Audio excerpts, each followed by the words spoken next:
Tomorrow begins tonight, guys. Every successful person that I know, every successful person that I've hired to help me, every successful person that I look up to plans tomorrow today.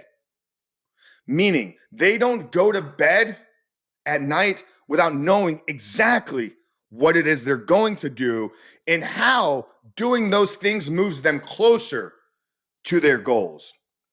So many of you tell me that you have difficulties with the end of the evening journaling. Many of you tell me that you have difficulty waking up on time. Many of you tell me that you have difficulty getting the workout in because you don't have time. And I'm going to call BS to that. I think it's lack of prioritizing and it's lack of real proper scheduling. You know, I've said this before, but how do you guarantee you don't look at pornography tomorrow? You plan your day filled with meaningful, high priority tasks that move you closer to your goals. John DeMartini says it a little bit different. We've had him on the episode, or we've had him on the podcast here a couple times. If you don't fill your day with high priority activities, you will fall into low value distractions. Okay, guys, so take 5-10 minutes at the end of the night and plan your day out.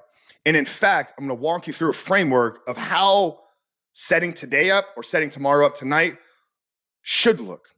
The first thing we need to do is if we're struggling getting up on time and we're constantly hitting snooze, chances are we're not giving our body the proper rest and recovery and sleep that it needs. So if you wake up at 6 a.m. and you know that you need 7 hours of sleep, well, going to bed at midnight isn't very smart. So we need to establish, based upon our individual needs and the time that we have to wake up in the morning, exactly what time do I need to be going to sleep? And if I need to be asleep at 11, laying down in bed at 11:15 doesn't make a whole lot of sense. Okay, so ideally, once we've established our fall asleep time based on our wake up time reverse engineered with the amount of hours that we need to sleep, we then set a reverse alarm. And I think a reverse alarm should go off for you 1 hour prior to that fall asleep time. And that 1 hour gives you the ample time that you need to shut off your phone, shut off devices, dim as much possible light as possible, eliminate as much artificial blue light in your home as possible in the hour leading up to bed. If you got to put the kids down, if you got to journal, if you got to gratitude, if you got to spend some time with your wife, all that gets done in the hour leading up to bed. But because you've prioritized this, and because now you're beginning to live as a man of honor that keeps his word, this will become very, very easy for you.